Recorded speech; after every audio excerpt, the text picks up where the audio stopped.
Hello and welcome to part 4 of the still life painting class. We're doing a nice lovely spoon scene for the kitchen. Quite excited about it. If you have missed the previous classes, then don't worry. You can still paint along today. Just grab yourself a scrap canvas and draw the shape of a spoon out. So I'm going to show you how we do all the ornate detail work on the spoon. Where last week we just did the basic, the flat areas, just to get that texture of it right and the shine right. Today we're going to learn how to get that lovely ornate scroll and detail work on the spoon. And I'm also going to show you how to do the peppercorns. No, the mustard seeds. We've done the peppercorns already, eh? So let me show you what the painting looks like at this stage. Alrighty, so this is where we're at. So last week when we left off, that's the two contents of the spoon weren't done, but we'd done that. So what I have done is I've gone ahead. We did the outside edge of those guys. So I showed you how to do that. And I just used the same technique for the peppercorns over there, and I added a gazillion more over there. All right, so then this guy over here, he's got salt.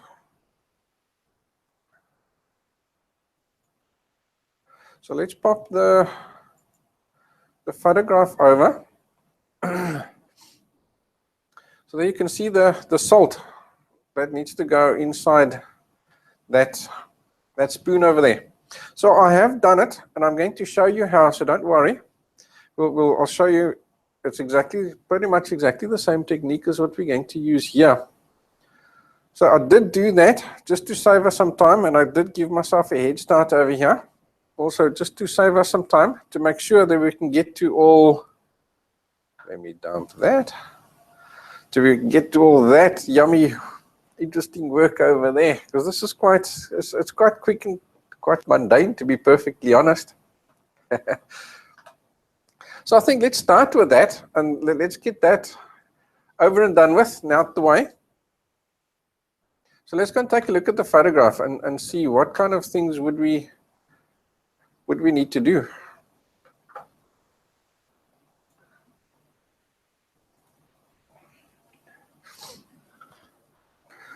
Alrighty, so the first thing that we see is we've got a multitude. There are too many mustard seeds, and there are too many grains of salt for us to even count, let alone try and paint.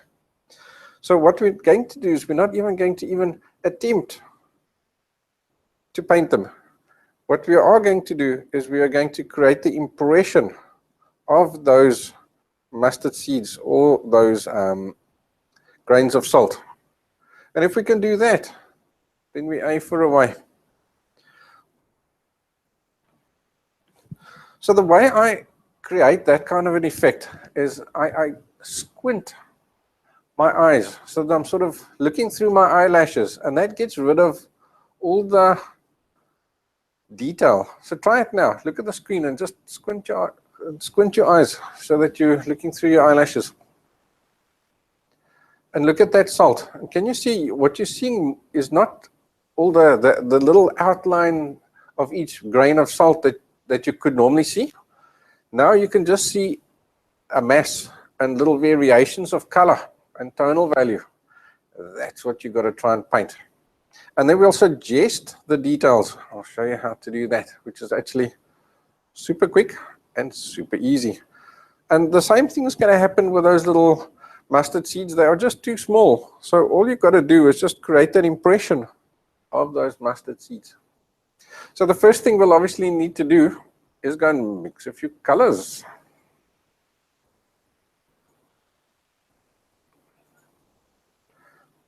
So let's do that.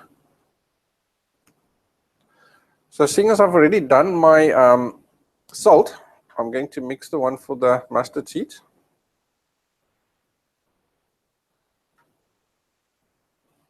So we seem to have a bit of a yellow ochre kind of color. And if I look in between at those little shadowy bits in between the seeds, it seems to be like a raw umber kind of color.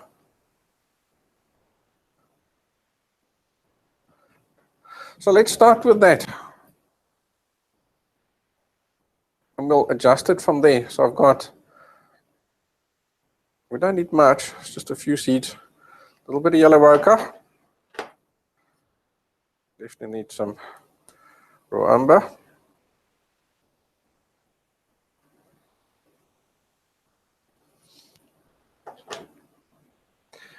and they are lighter, guys. I mean, I can clearly see that is too dark, so we'll definitely need some white. So we can pop some white down.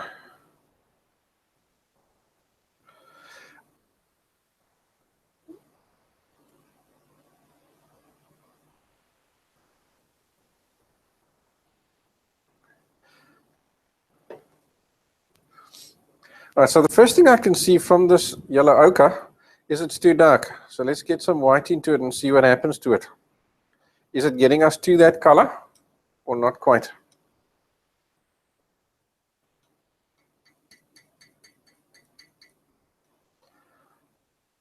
So I'm just sort of looking at a mid-tone kind of tonal value at this stage, not the highlights, not the darkest. And if I hold it up against the screen, it looks pretty darn close, actually quite ridiculously close. So that's cool. Now I've got my main color. But if I did need to adjust it, I think my first color, my first choice would have probably been a little bit of cadmium or lemon yellow. So just check your, obviously not all yellow ochres are exactly the same color. If yours needs a bit of adjusting, that's the way I would go with that. All right, so to get the highlight, let's scoop some of that one side. Let's pop a bit more white in it.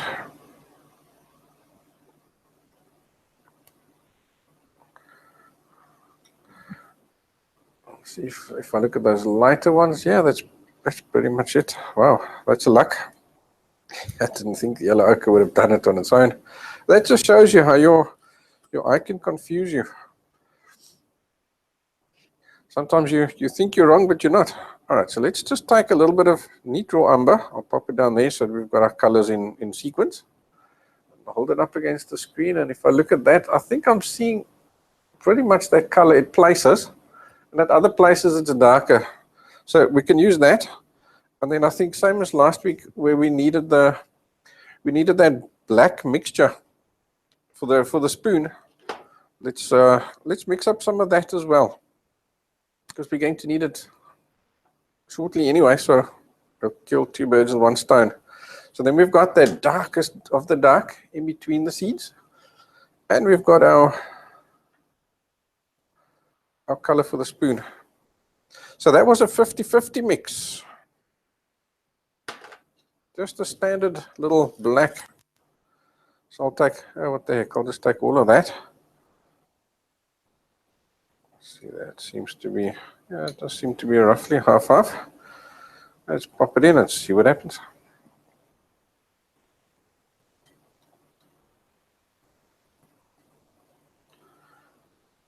Okay, so now remember, when I'm mixing the dark color, I'm not looking at the ball of paint.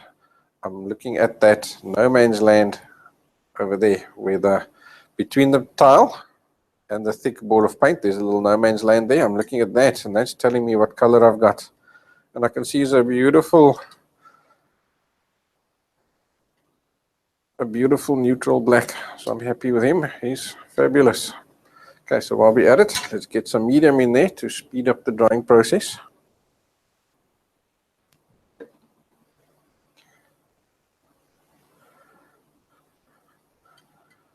Just a few drops will do it.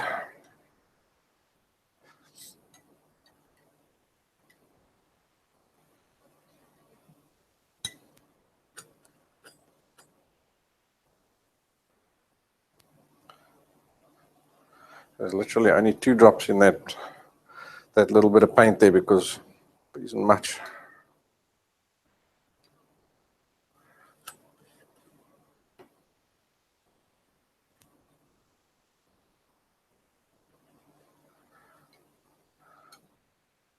The consistency of the paint is fine. I'm just trying to get that medium in there to speed up the drying. That's all I'm looking for at this point. That's so little there, I'm even just going to put 1 drop in it. That's fabulous. Okay. So the colors that I used for the, let's just get there again.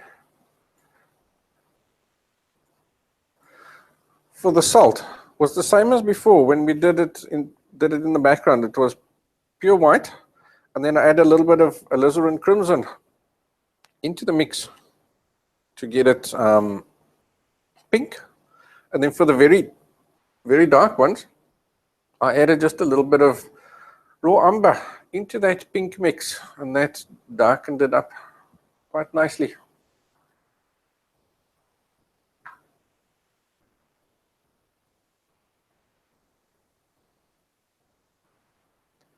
Oh, that worked out great. Okay, so can you see? All I've done is created a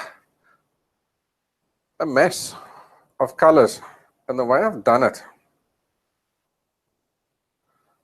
is what we're going to do over here, and it's quite simple, really. I've taken just a little plain bristle brush like this, and I've dipped it in the paint, and then I've used a tapping motion like this, up and down. So in actual fact, look where I'm holding the brush, way at the back here. So I'm tapping really random and loose and light. And I first tapped in some of the pinkish colors, so that it actually looked a little bit too pink. And then I tapped in some of the really dark guys. And the reason why I did that was I wanted to have some color there first. So it initially started off too pink, and then I used neat white, and I kept tapping, and even over those pinks that I had there. And that gave me this effect over here. So that way I could control how light or how dark I wanted. And then right at the end, I came back just with a few more darks.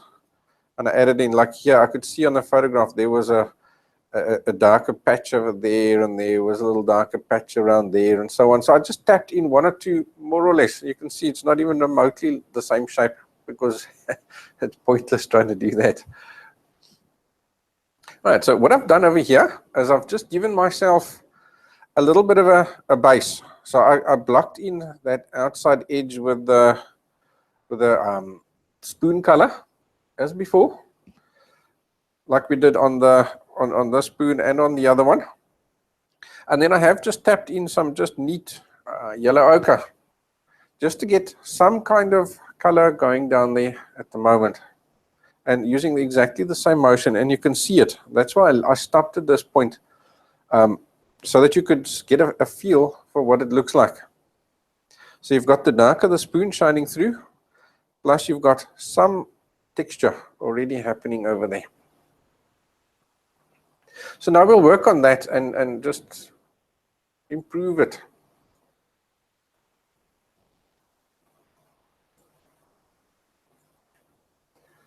As we go along. Okay, so I'm going to start with the main color. The mid-tone, in other words, at this point. And I'm picking up a decent amount of paint. Let me show you on the palette quickly. I'm not being stingy with the paint. I'm dragging it through there, turning the brush around, dragging it through there. So it's actually quite a decent dollop of paint on there. I don't want to have to press hard when I tap this paint on, because if I have to tap hard, what's going to happen? These little bristles are going to spread, and that's going to give me a large dot. I don't want a large dot. I want small dots. So I'll do a few little taps, and then I'll stop, and then I'll pick up more paint. And I'm holding the back of the brush, and the whole brush is actually loose in my hand. I'm almost flicking it up, and gravity is bringing it down and tapping it onto the canvas.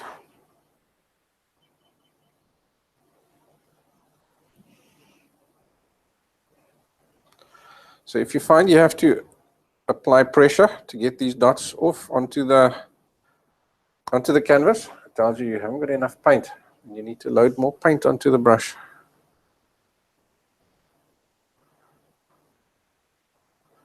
So what I'll do to sort of be able to tap a bit longer, I'm first going to tap with, let's put it over there, that corner there, and then I'm going to turn him around, then I'm going to tap with that corner there. So that way I've got sort of two sets of paint, you could say.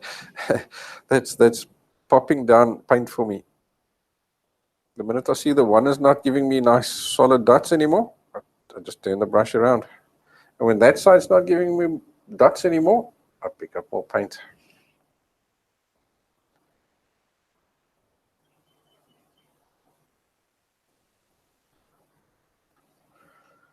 You see, we're already forming a mess.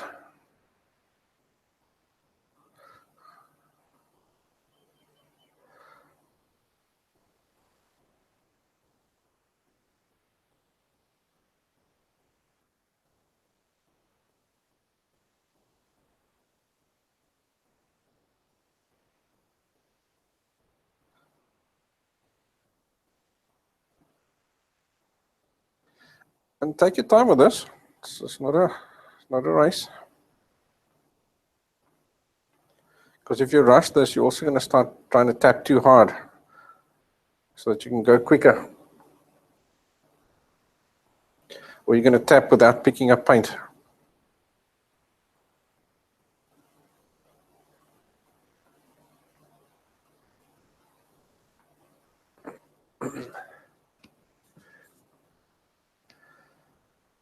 Alrighty. So now we need to suggest some detail. So I'm going to take just a fine liner. I'm still picking up the mid-tone color. And I'm also loading up this fine liner quite a bit. There's a decent amount of paint in that. And now I'm going to put definite little marks down. Can you see that? And this is going to suggest those shapes. And that's what I've done with the salt as well. Here, there's just a few little distinct ones like that there and that there. But the magic is actually happening here around the sides. Those distinct little dots that I've popped down over there.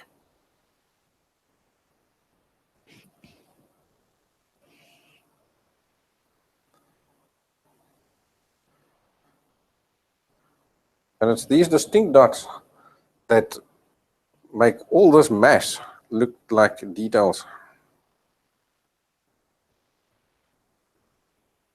Because that's exactly what your brain does. Your brain doesn't look at each individual mustard seed. It maybe zoom in and it'll see, okay, it's mustard seeds. And then after that, it just sees a mass. So if you paint in the same way, then your brain is going to be happy because that's the way it sees and processes things. When there's so many things, it can't take in each individual mustard seed. I think you agree with me on that. It's just your brain can't do that. It's not the way it works. So if you paint in the same way as what your brain sees it, then it's going to understand what it sees. So already, just those few dots, can you see how it sort of brought everything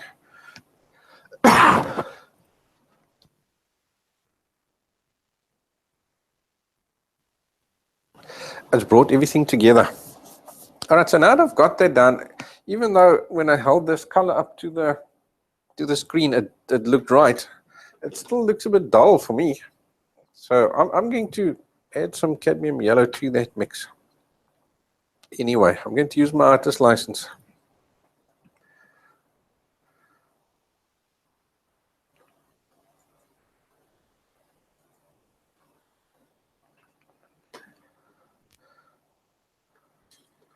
So I'll take that, just a little bit of yellow ochre in it, just to kill that heavy yellowness.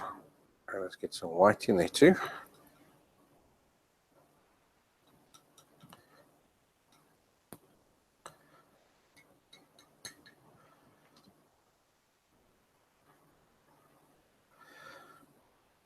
And that's fine. Remember, you need 3 colors to make anything look 3-dimensional. You need the highlight, the midtone, and the shadow.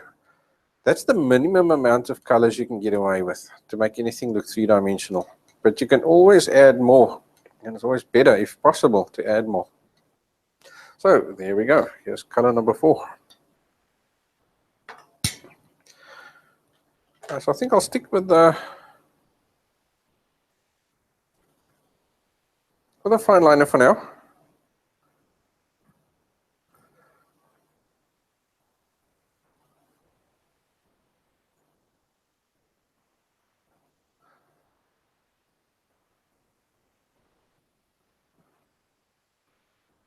And let's see how it goes. It's definitely livening things up quite nicely, so I'm quite happy with that. I don't know if the camera is quite picking it up, but I can see it here. Definitely adding quite a bit of color. So, all right, I'm going to go over to the bristle brush again, just so that I can quickly get more of these colors in there.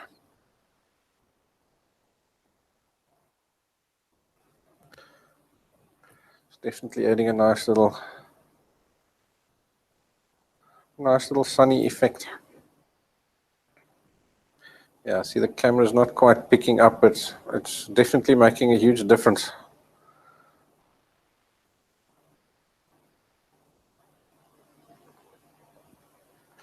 Okay, so there's the mesh. I'll go back to the fine liner again and just add those few little detail guys here and there,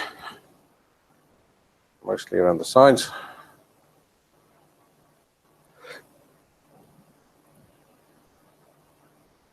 Okay, that should be fine.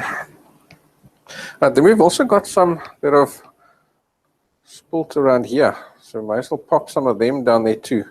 And it's these guys that are lying here that your brain is also going to process and say, all right, so these little goodies is what's that big mess over there. So some of the lighter guys, I'll put some of the darker guys in between as well. Seem to be a few sort of floating around this way.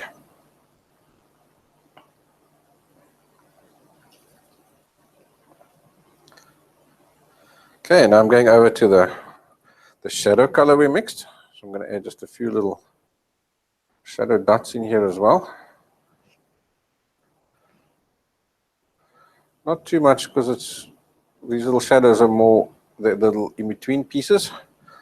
So I'm actually looking for those little darker patches that I've already got there from the spoon color that's shining through, and I'm just picking out 1 or 2 of those guys.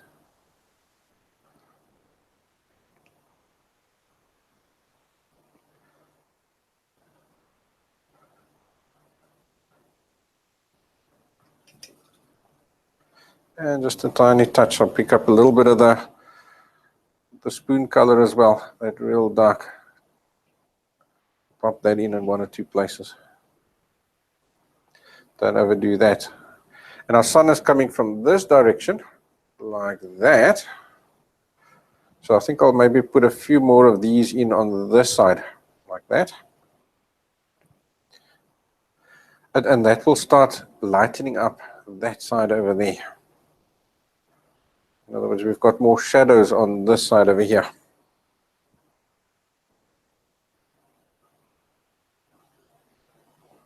And that'll help to give this thing over here some height. Okay, so now I'm going to finally add the highlight color as well. So I'll stick with the fine liner. And now I'm going to add these highlights in. Also just little dabs. And I'm adding them in on this side, on the sun side. So we've got more lighter guys over here, more darker guys over there, and that's going to give this little pile of mustard seed some height.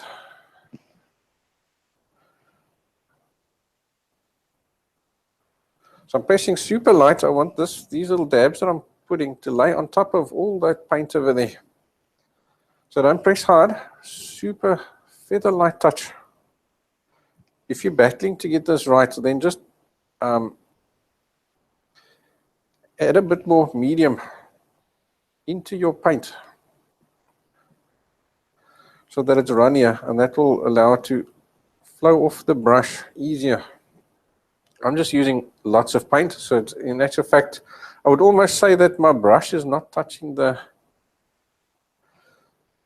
canvas or that paint that's lying there at all. It's the paint that's on the brush, because of the thickness of it, is touching the canvas. Right, so I think that's enough.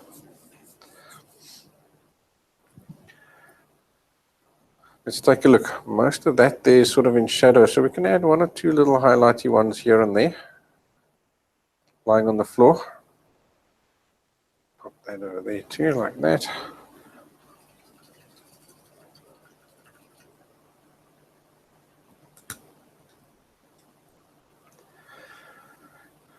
Okay, now that guy just needs one thing, and that's that little white edge running around the spoon. So I'll just take some neat white, add lots of medium into it so it's thin like an ink.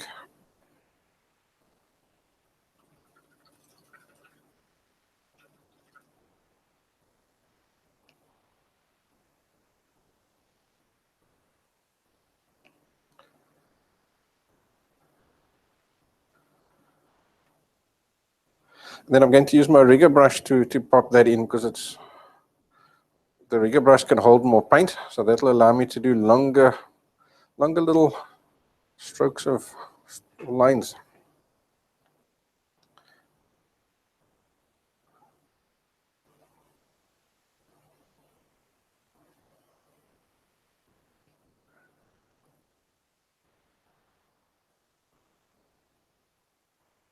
Now, because there's paint already lying there, after each stroke like that, I'm actually first cleaning my brush. So I just wipe it over here on the side. So any of that yellow and stuff that it's picked up is being wiped off over there before I go and pick up some of the clean white. Because otherwise your white just gets, the pile of white on the palette just gets dirtier and dirtier and dirtier, and eventually you're painting a yellow line instead of a white line.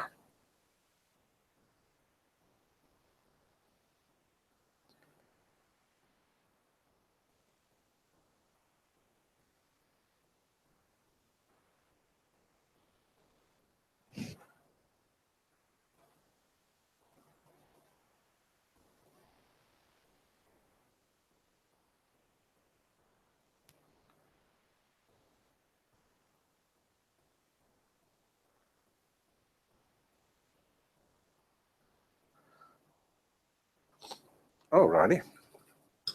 So now we want just a little bit of a bit of reflected light in that spoon over there. So I'm going to just take some of the mid-tone. In actual fact, now it seems to be a bit of the brighter one. I'm going to take a bit of the brightest color, highlight. And I'm going to wipe most of it off on the palette. So I've picked up some paint over here. Just here a little empty spot. Just going to wipe off all that excess. I don't need much paint, because I'm almost going to put like a bit of a glaze over here. Just little rabs and dabs and taps, just to get some color in over there, just like that. Maybe I'll pick up just a tiny touch of that yellowish color that we mixed as well, just to get a bit of variety of color, so it's not solid. That will really accentuate the fact that it's a reflection. Okay, now I'm going to take a nice, really small fine liner. Something like this. You see how small this brush is? It's tiny, tiny, tiny as. And I'm going to pick up some of the black that we've mixed, because deep in over here, there's shadows.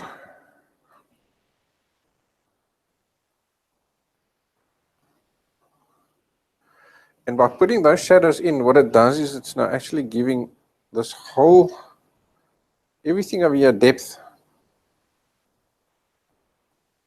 So while I'm doing that, I'm also now trying to create little circular shapes. Can you see that?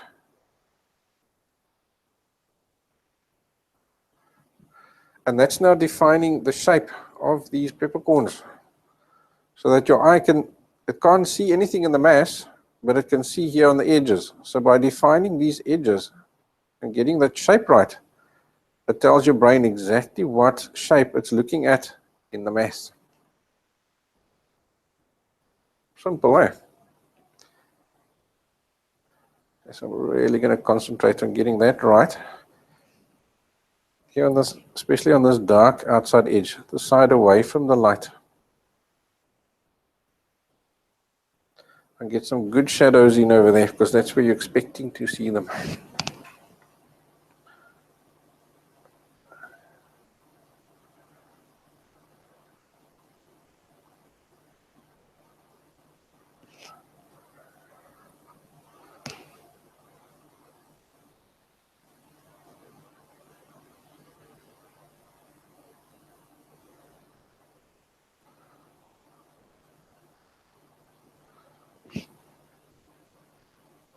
So that's now where the magic has happened, instead of having to paint every single peppercorn, or mustard seed in this case.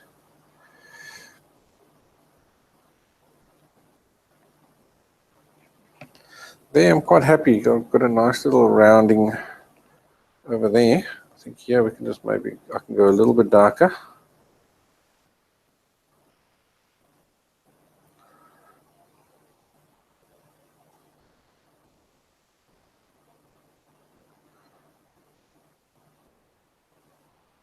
Just for a touch of extra contrast. Alrighty.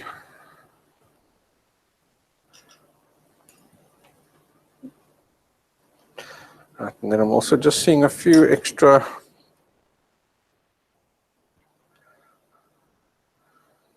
seeds around this side of here as well.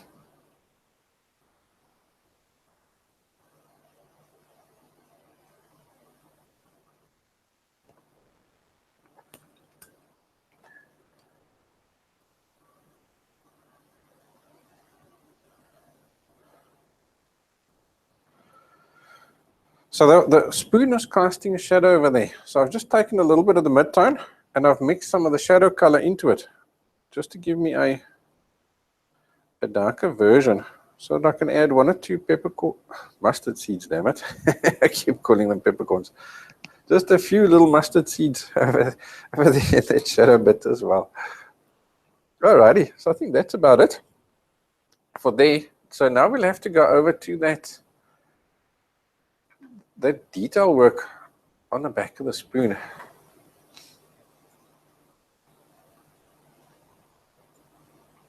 So let's go and take a look at that and plan our attack.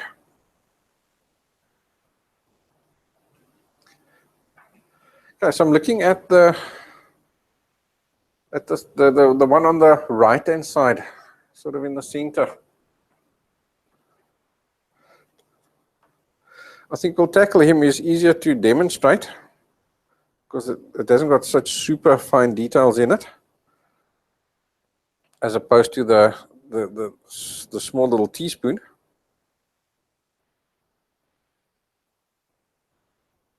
But the technique is the same. You'll use exactly the same technique. All right, so you can see we've got, if you look in between that little flower pattern and the outside edge and the ridges and stuff, you've got the same kind of pattern as what we did last week. It's just darker.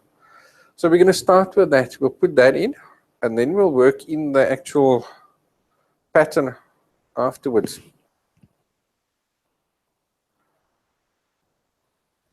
And that's how I'll do something like that. Because to try and squeeze in that background in between all the fine detail is not so easy. But it's really easy to squeeze the detail, or just place the detail on top of the background. Do you agree? Right, so let's do that. And I don't think I'm going to bother. We've already mixed up our color over there. So if we do need it a little bit browner or whatever, we're just going to pick up a little bit of the raw umber Or if I need it a bit bluer, I'm going to pick up a little bit of French ultramarine. In exactly the same way as what we did in the previous class. So at this point, there's nothing funny really.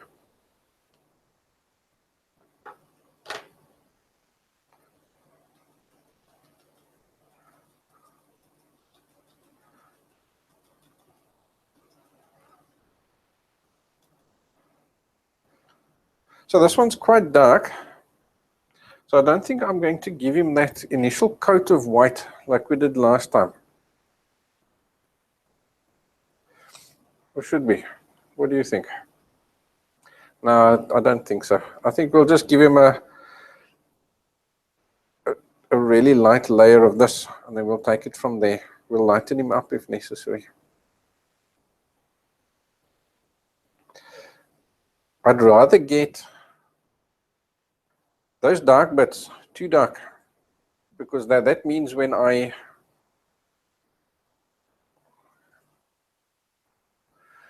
come in and I add the details, then I've got to rather have a little bit too much detail, or a little bit too much contrast rather, than too little. So I've got just a tiny amount of paint on the brush. Really, I'd rather have too much canvas shining through at this stage. So I'm going to work around the areas where the detail is, because it's nice and big. If it was just a small spoon, then I wouldn't bother. I would have just painted over it. So you can almost say I'm glazing over the gesso of the primed canvas.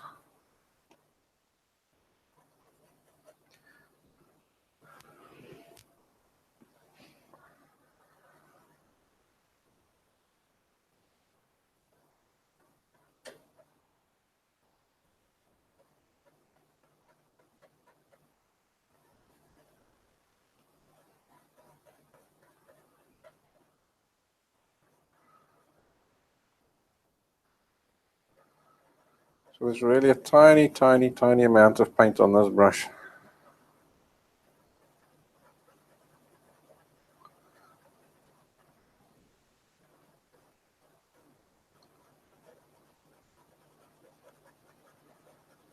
That seems to be already giving us roughly the effect that we're looking for.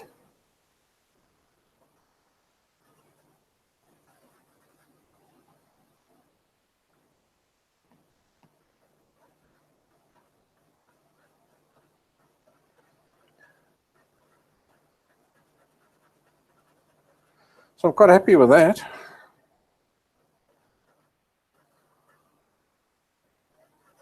Because that means less fiddling later.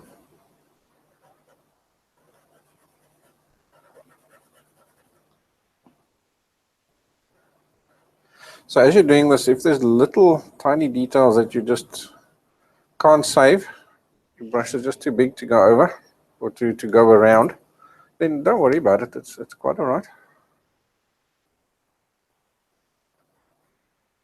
You'll just estimate it back in later on.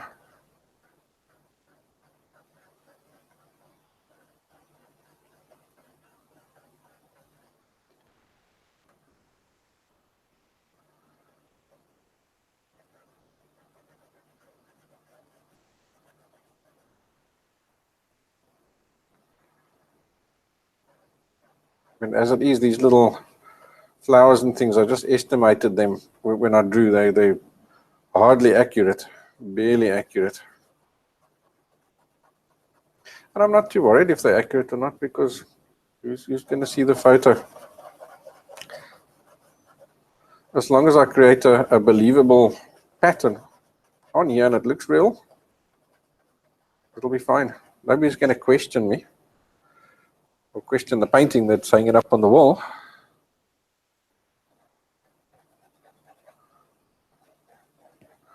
And so this has already given us a nice little silhouette.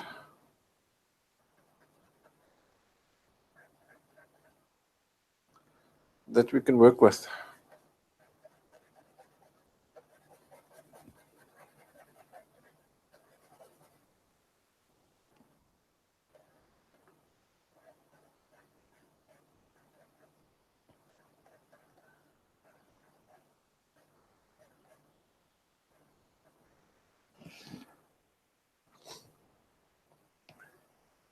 Okay, so now I'm going to pick up still just a little bit of paint on the brush, but I'm going to pick up a new batch of paint on the brush. And now I'm going to look and see where do I need to darken, because the basic color is sort of, it's there and it's okay. So where would something like this darken? It's going to darken inside the little, where there's corners and crevices. Because that's where, as you rub on it, it's going to, the dirt is going to build up, for example, over there. So we'll just use a brushing and a tapping motion to let that dirt build up over there. I think while I'm at it, I may as well tackle this side over here too.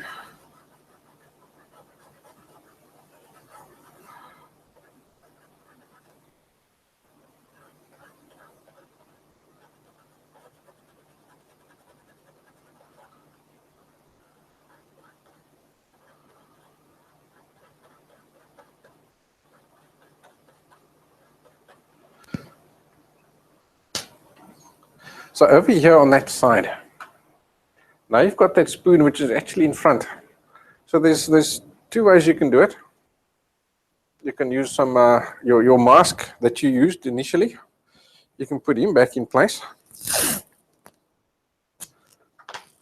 I've popped mine in the bin already, so I'm just going to use a little bit of masking tape just to mark that off. Mask it off like that.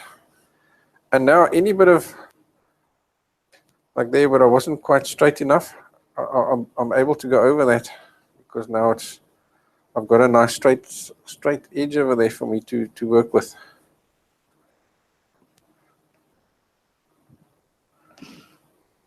Okay, so all along these little edges, we'll just darken that up.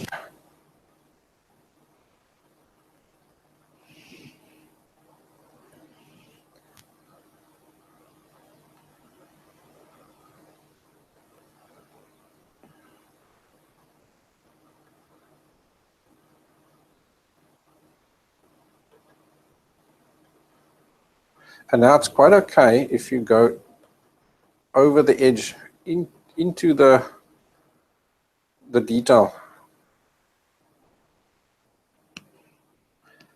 That's okay.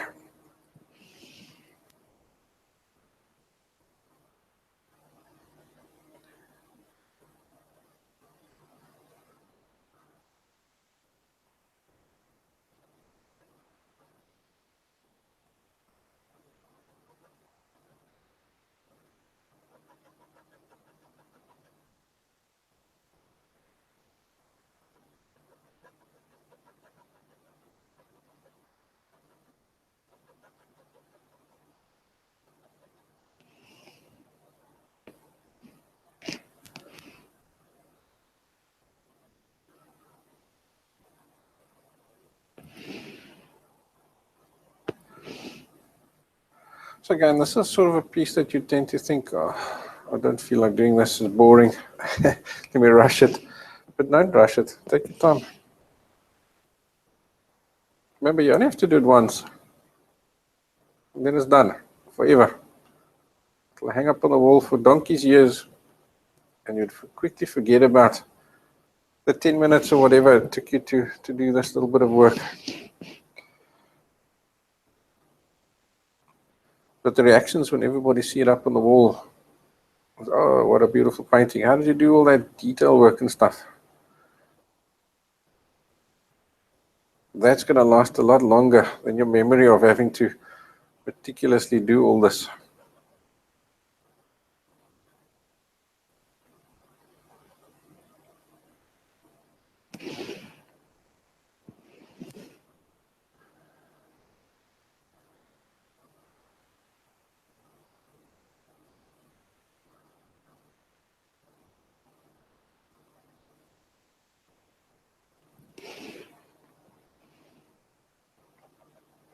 There you can see I had too much paint on the brush. Can you see how much too much is put down? So I'm just going to tap it with my finger, and that'll lift out the majority, all that excess paint that I now had there.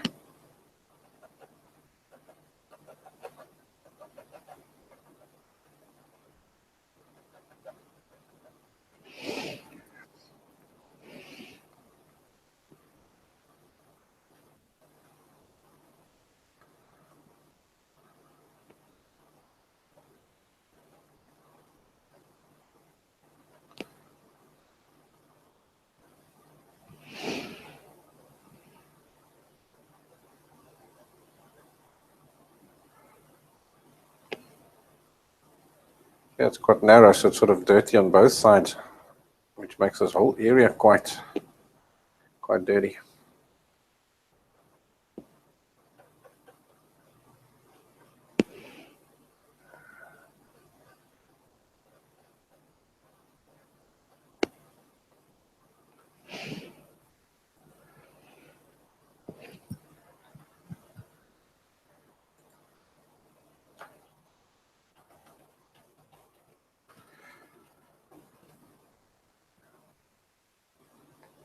Okay, let's go on this edge over here as well.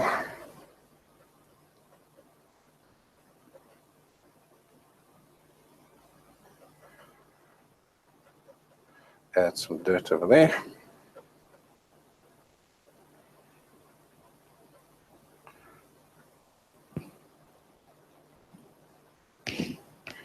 Yeah, it actually seems surprisingly clean. What the heck? I'm going to go and pop in all those little corners and crevices. I'm going to pop some dirt in there. I want it to look nice and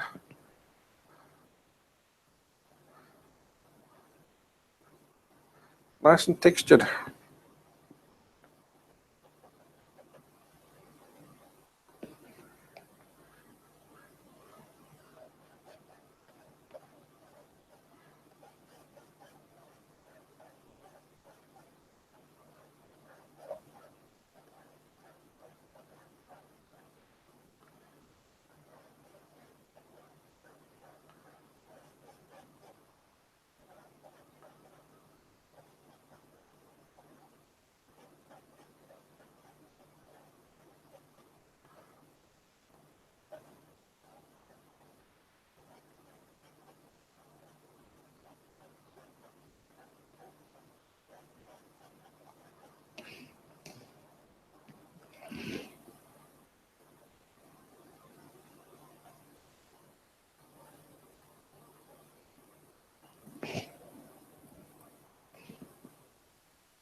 So as you're going along, you're gradually starting to get a feel for how much paint do you need to pick up on your brush.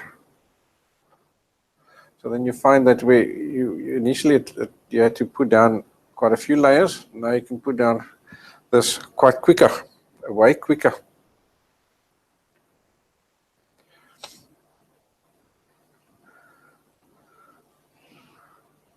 Right, so I think that's enough there for now. So now I'm going to still pick up some more paint as before, still just add a little bit of paint. And now let's take a look. If there's little places over here, like there. So now I'm looking at the detail part. Where can I start suggesting some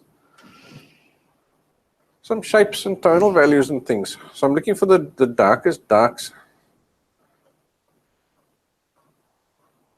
And I'll put that down.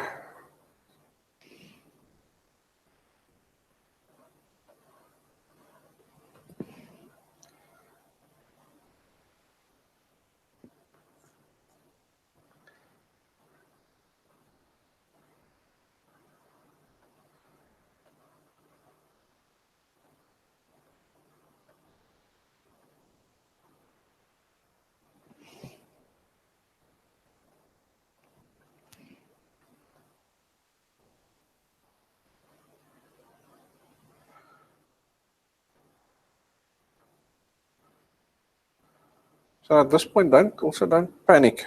We're going to recreate a version of that design. We're not going to try and get it perfect. It's not necessary.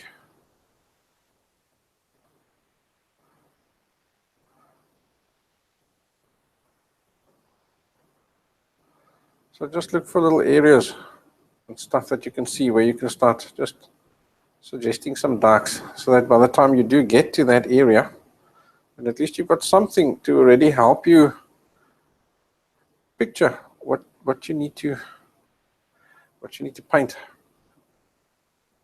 Okay, so over there as well, I don't want to go into the other spoon yet. So I'll just quickly mask him off with a bit of masking tape. That's where I can scrub over that edge to get this little piece over here sorted without worrying about messing up my teaspoon.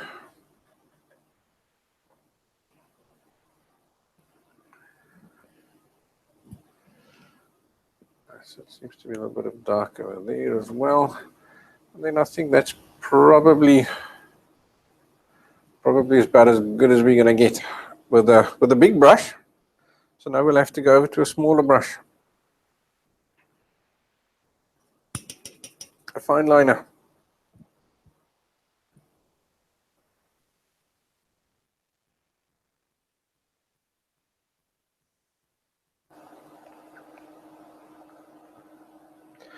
So I'm now going to use this guy over here, same as what we were using for the mustard seeds. Hey, look at that, I've got it right. By the time we finish the mustard seeds, I remembered to say mustard seeds. So I'm going to still pick up the same color for now. And I'm going to just start defining things a little bit better. For example, here, I can see I can go a little bit darker in that little corner there. And as I do that, I'm now refining the raised pieces shape.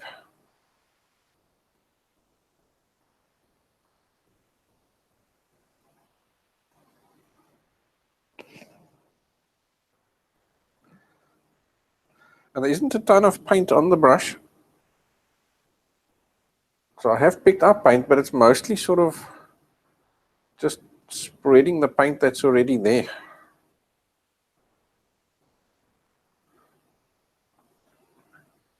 So now by the time we're done with this, now you've got those little bit of darks that we've added, plus you've got a nice sharp edge, and suddenly things are going to start making a bit more sense.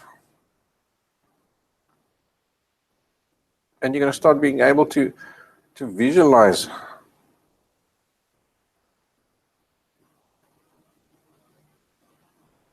these little patterns that we need to paint.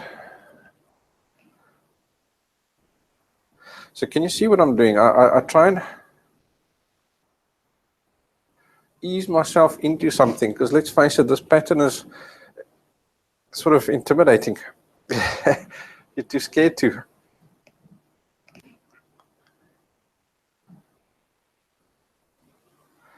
So by doing little baby steps like this, you're easing yourself into it, and each time it's getting a little bit easier, and a little bit easier, and a little bit easier.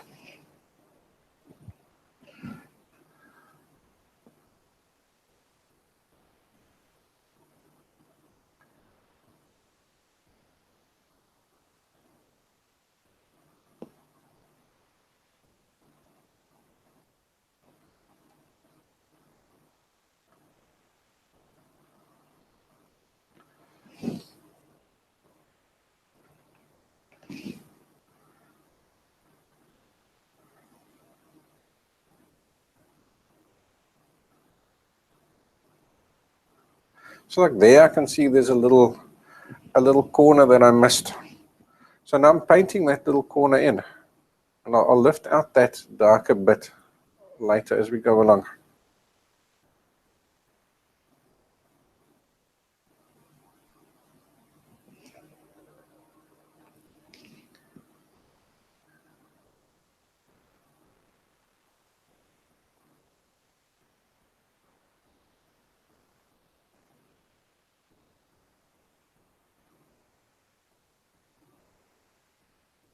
And here I'm adding those little two circles.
Okay, so here's quite a bit of fine-tuning going on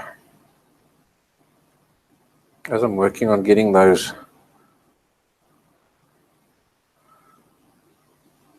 little shapes and things a bit more defined. Yet, all the time, I'm still telling myself, it mustn't look perfect. You don't need to get this perfect.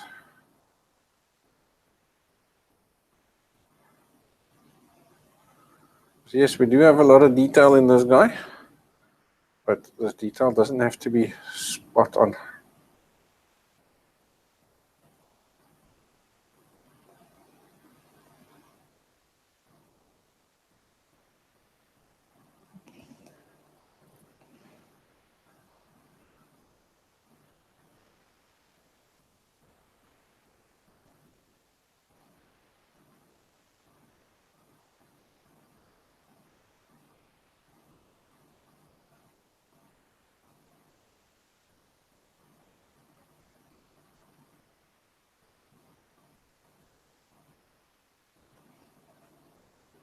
If you tell yourself you want this perfect, then start off, or if you do want it perfect, then what you do is start off in the same way as what I'm doing now, and then as you go along and you start getting more and more definition, then it becomes easier to spot little differences where you are off from the original. In other words, you're going to start off rough like this, and then as you go along, it's going to gradually become tighter and tighter and tighter on the details.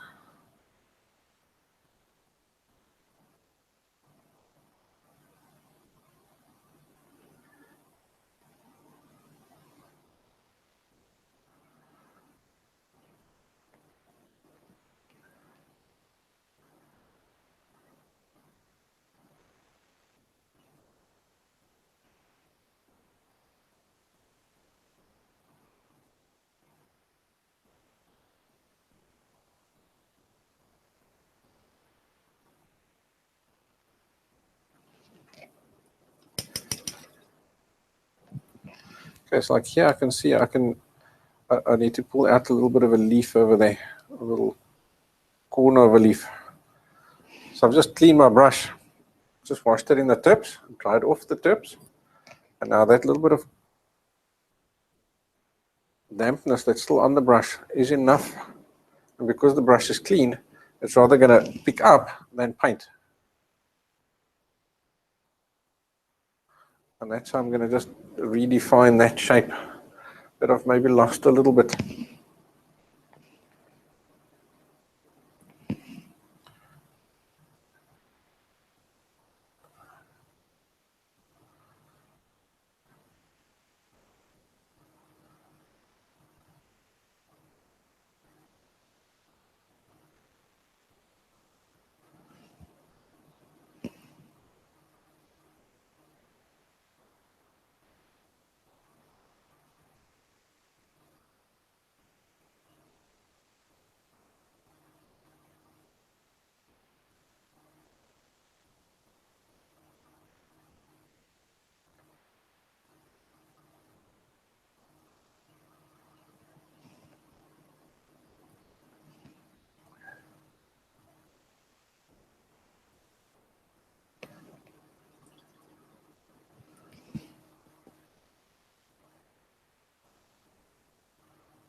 So there's a little point that I've lost.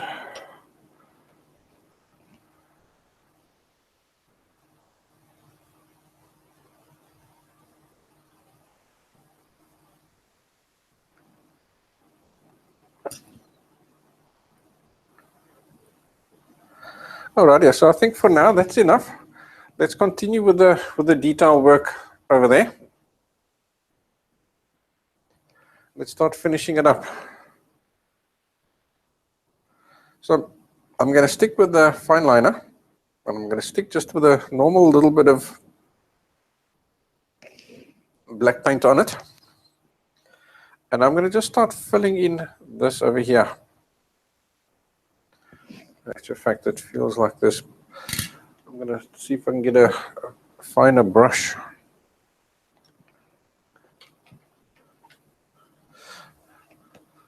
Just to go quicker, because the fine liner can't handle much. So I'll go over to my favorite brush, the full bit, the soft full bit. So I'll pick up some paint on that. Again, not too much.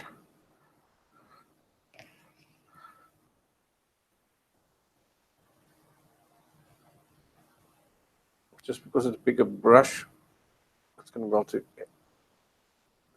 handle more paint. And that's where I can paint further than what I need to.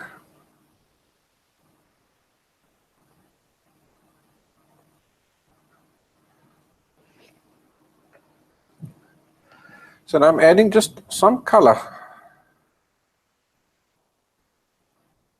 into this raised area here.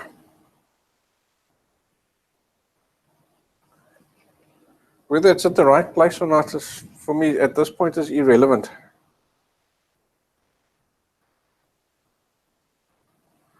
If I've got some color down there, then I can start adjusting that color. But if I've got nothing to work with. Does that make sense? It just, again, it's that thing of I'm trying to do this in little baby steps. Because I haven't painted a spoon like this before, have you? No. So you got to sort of figure him out as you go along.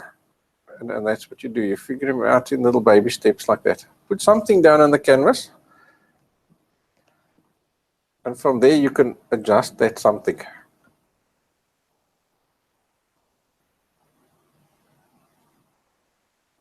Because now I've got a color down there. Now I can see, all right, does this color need to go darker, lighter? Does it shade to the left, to the right, to the top, to the bottom, or what? What must happen for it to look correct or look like the real thing?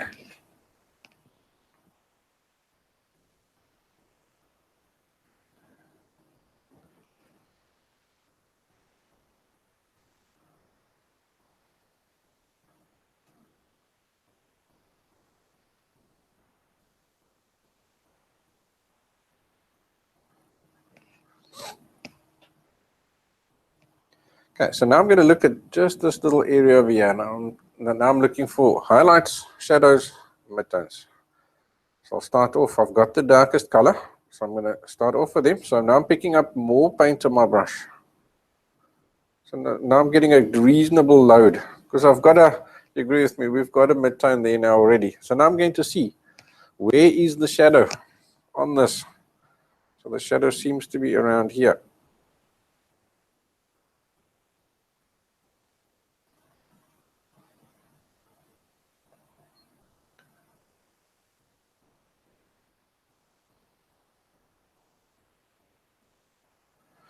I'm going to work super gentle to get a nice solid coating of this dark color down there.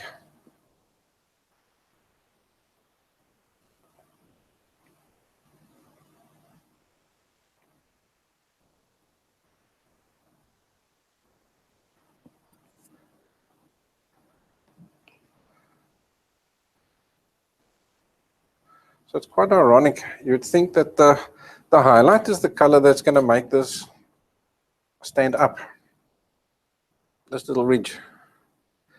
Yet the shadow makes it stand up just as much as the highlight does.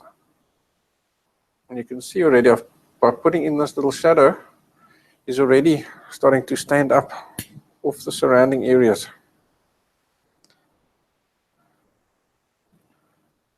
Okay, now that I've got this, the whole feel for the shadow, I'm going to continue and I'm going to do all the shadows.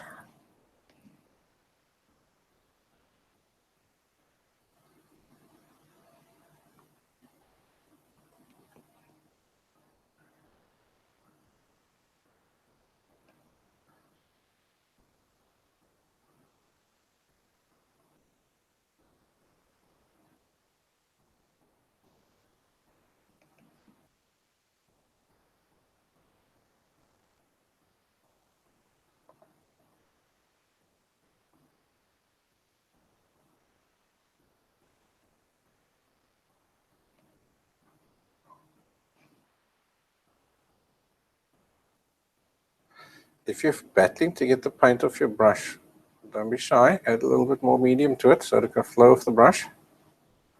But try and add as little medium as what you can. Because if you make it too thin too quickly, then you battle to get your details in later.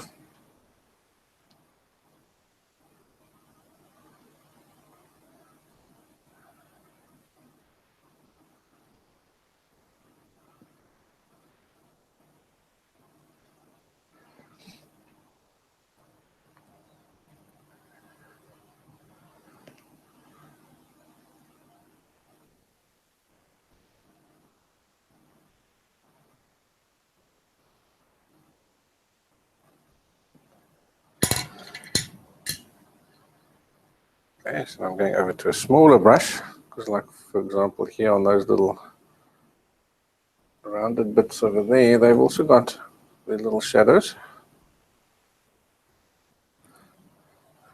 And I'll take most of the paint off, because they've also got their highlights or a mid-tone. Get that in.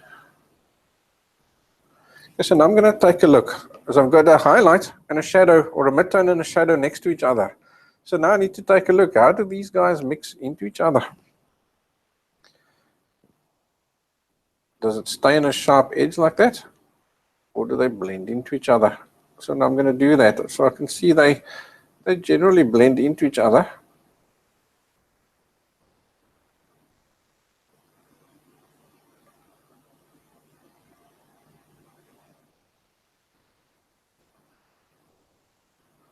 So then I'll go ahead and give them that quick little blend everywhere.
Okay, so now I'm starting to see these guys can go a little bit longer. So I'll pop them in.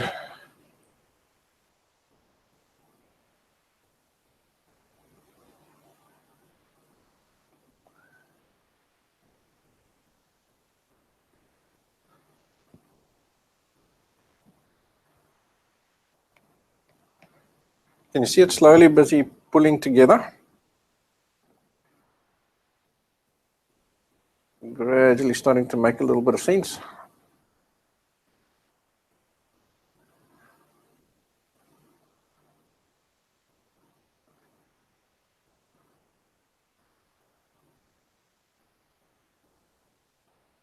So here I'm seeing just a little bit of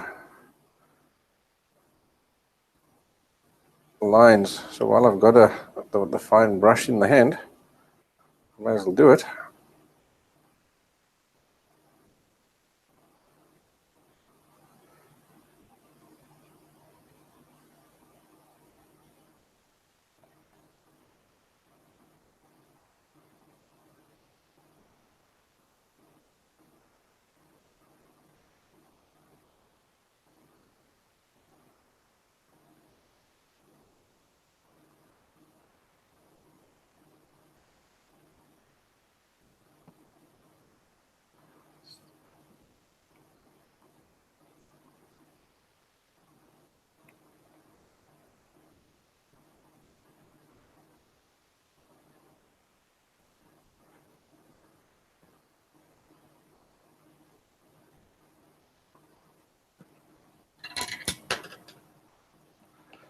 Okay, here's also still a little bit of dirtiness. I can pop that in. corner there.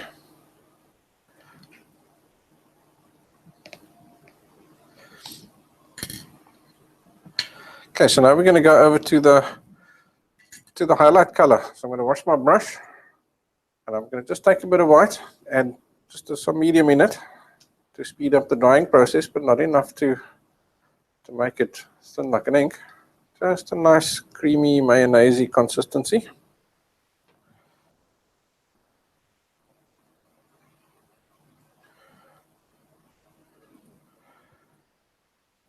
And now let's take a look. Where does that highlight go? Does it go on that little top little edge that's still empty? It seems mostly.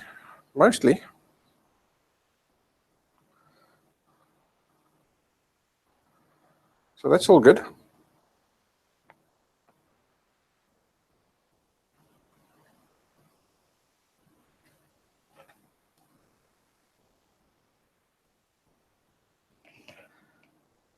Let's add it in and see what happens.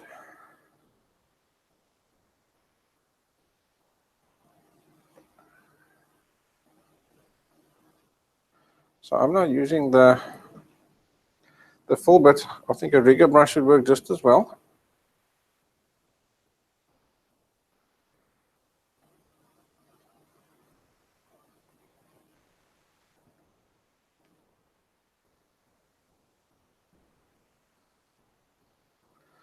So it's going to work nicely, I think, here on these big areas. But on the smaller areas, we'll have to go over to something a little bit finer. So I'm constantly referencing with the photograph now, and taking a look to see where are these little highlights, and can I get in there with this big brush. See, like there, in that area there, I've got blank canvas, but there's definitely not a highlight in that area. So I'm not going to paint it in there because that's not where it belongs.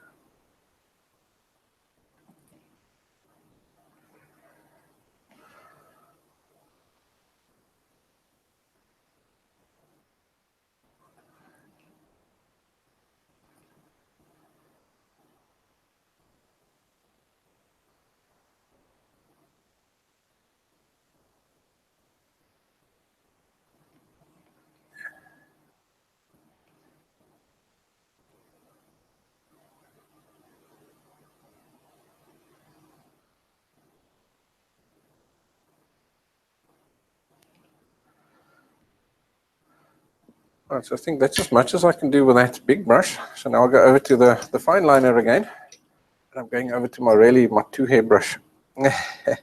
Just the smallest brush I've got. Because now I'm really getting down to super fine details already. Pretty cool.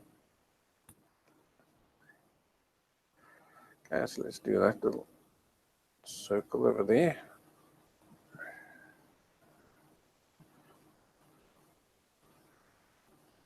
And here's highlight in.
I think I'm going to go over to the rigger brush, because here seems to be quite long flowing kind of strokes.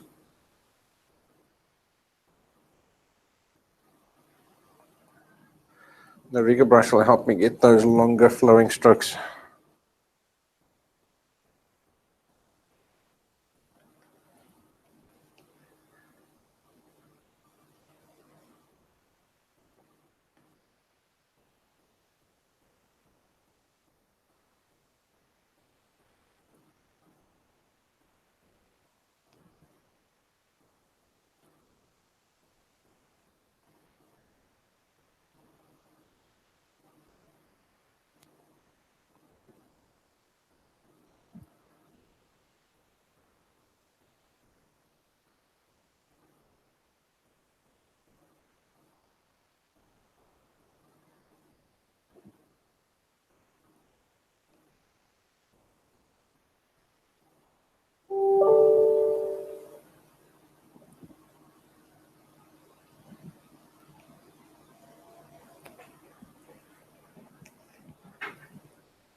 Getting there. Yeah, I'm just going to add sort of a series of lines.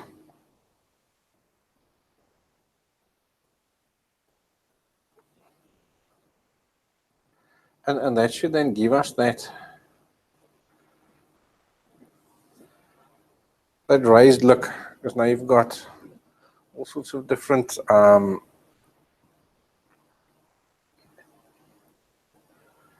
values.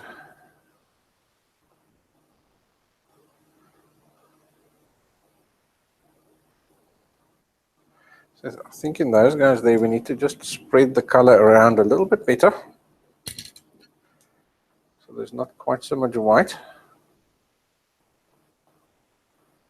So I'm just pushing that color that is there. Just pushing it around. And that's giving us like a mid-tone kind of color lying there without killing all these lines and edges that I've got. You don't want to lose them. You're working too hard to redefine them and refine them and keep them and so on.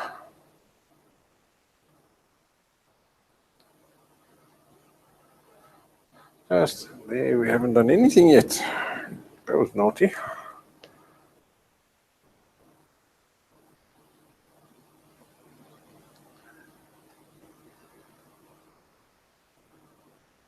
I'll just put something down there.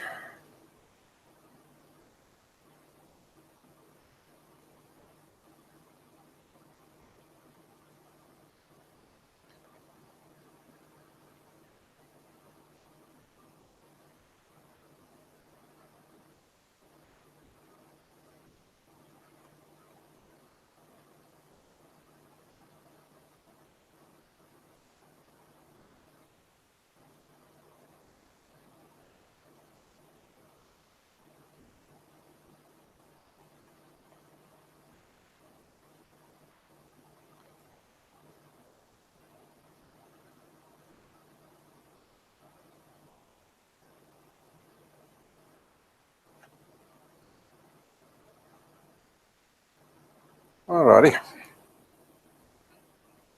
Let's see where else are we still a little bit light.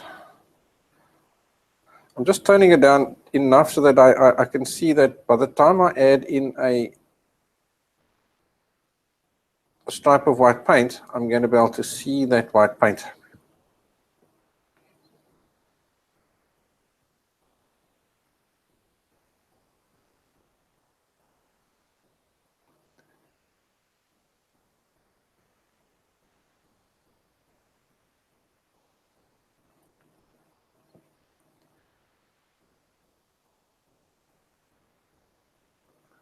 Alrighty, let's go back to the white paint again. Back to the rigger brush.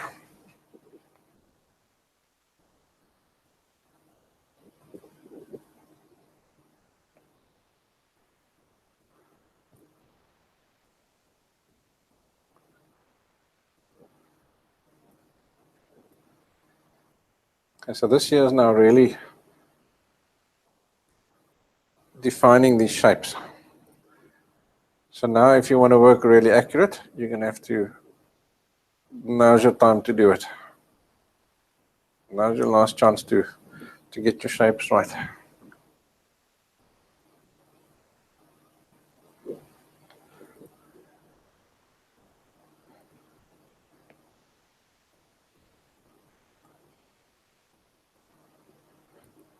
So as before, keep cleaning your brush as well at this stage because you want to have nice clean lines.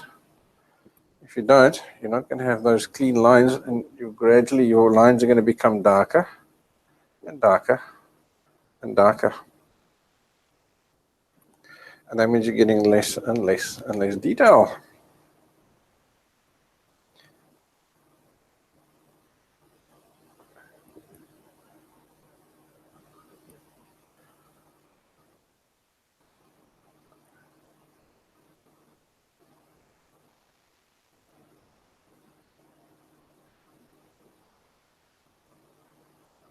Okay, we can start adding those little highlight lines in there as well, in between the darker ones we added in.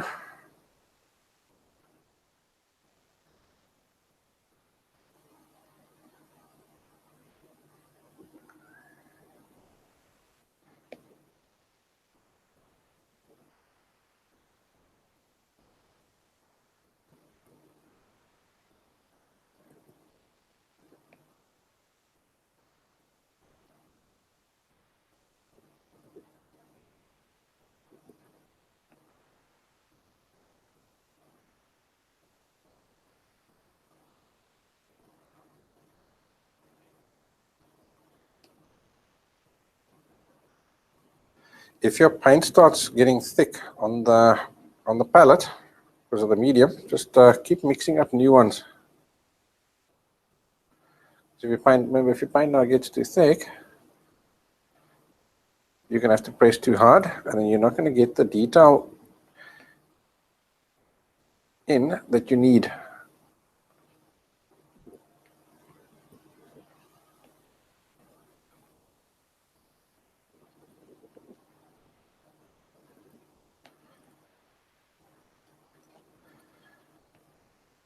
Well, that's just a little bit too bright, so I'm just toning that down.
Okay, and everything's starting to take shape quite nicely.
Okay, so now what you want to do is, now that you've basically got everything in place that needs to be in place, so what you want to do now is just go and take a look and see what have you missed. Are there little areas that are still highlights that should actually be shadows?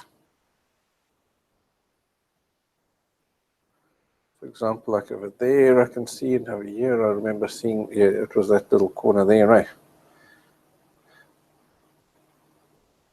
That we haven't actually, it's still, essentially it's still raw canvas because we haven't done anything there yet.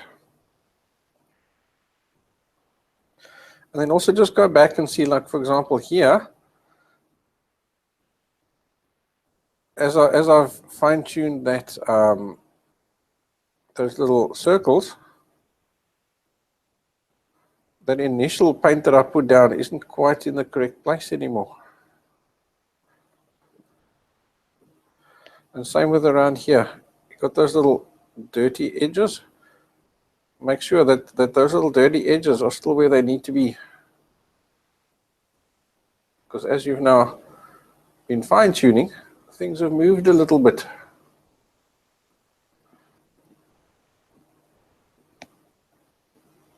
Now you can really get in, because now you've got nice little corners that you can get into. So it only takes a minute to do those last little bit of fine-tunings. But look at the difference that last minute makes.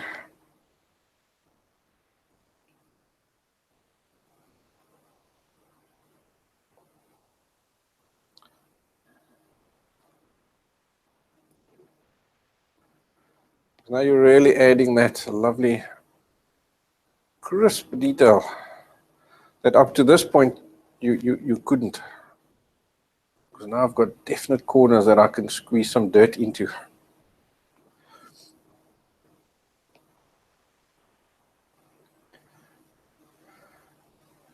And I'll also just look over this background. Remember when we started with the background, that background was white canvas. So we couldn't quite judge what we needed to. So here I can see there's little areas, little patches that are need to go darker and so on.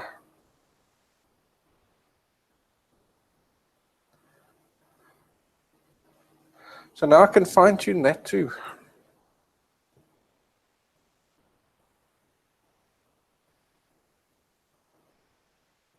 Okay, so what I'm going to do now is I'm going to dump that photograph so that you can just see the spoon on, or the detail work that we've done today on its own, so that you can judge it on its own merit. In other words, now you're not comparing it anymore to what was on the photograph.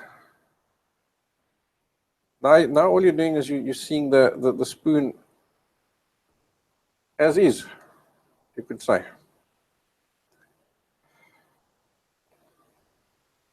And now you're not seeing anything that was skew or missing or whatever anymore, because now you don't know. Maybe that's the way it was made.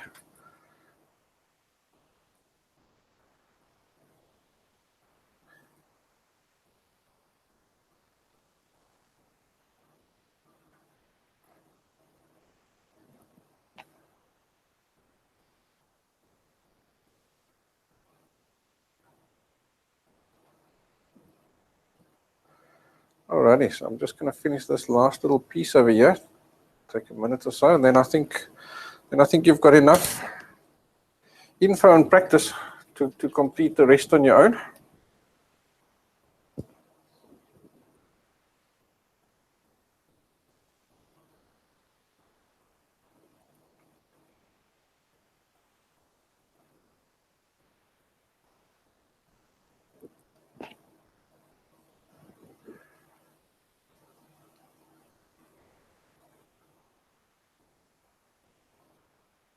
Okay, so in here, I'm now also just looking for those little darker patches and stuff as well.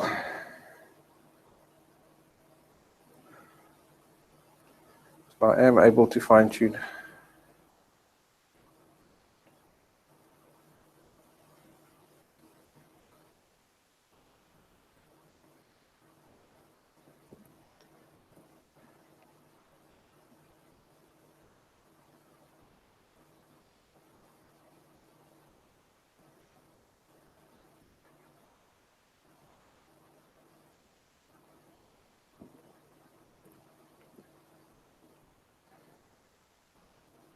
All right, so let's take a look. Say we've got some darks over there.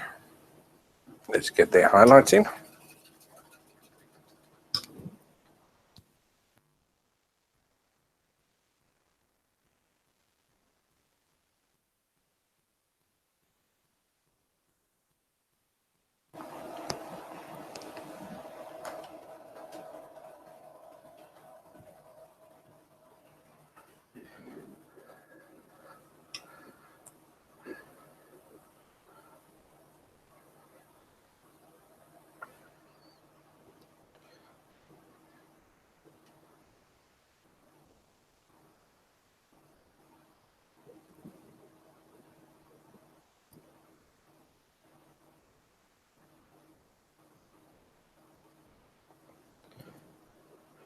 You can't quite see what's going on over there, so I'm not too concerned about getting it perfect or anything.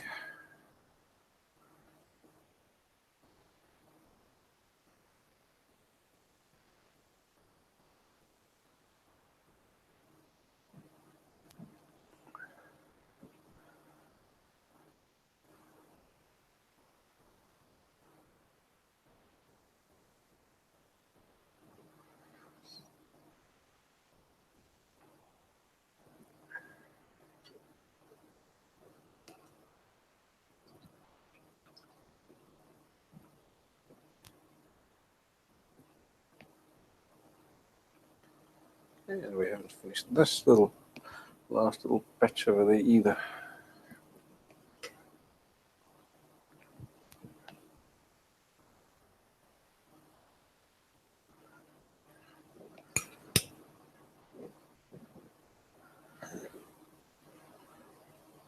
And that should be it.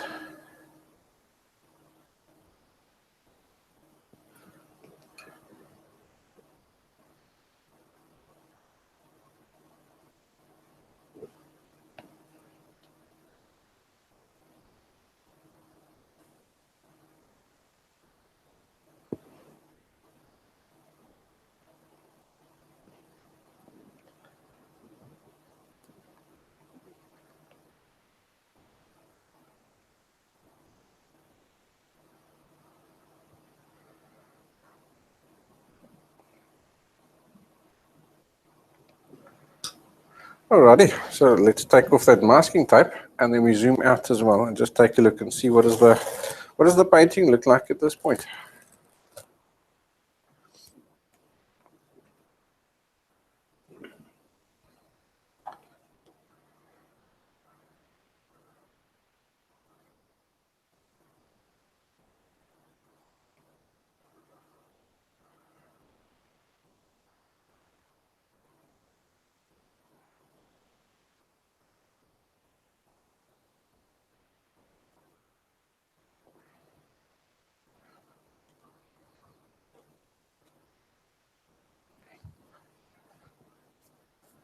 Alrighty, so I think you can see we're going to get a nice beautiful effect once that's also done in exactly the same way as that. And this, you're just going to complete in exactly the same way as that.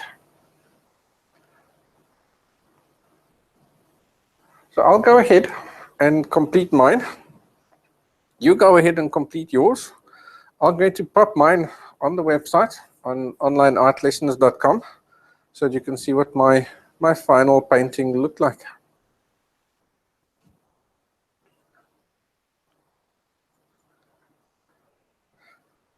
So there we go. I hope you've enjoyed the class and the whole series of classes. Like I say, I'm going to pop this on Online Art Lessons. There's another 500 more tutorials like this for you to paint along. So if you want to do some more projects, head over to onlineartlessons.com. So I'll see you next time. Thank you very much for joining me. Cheerio.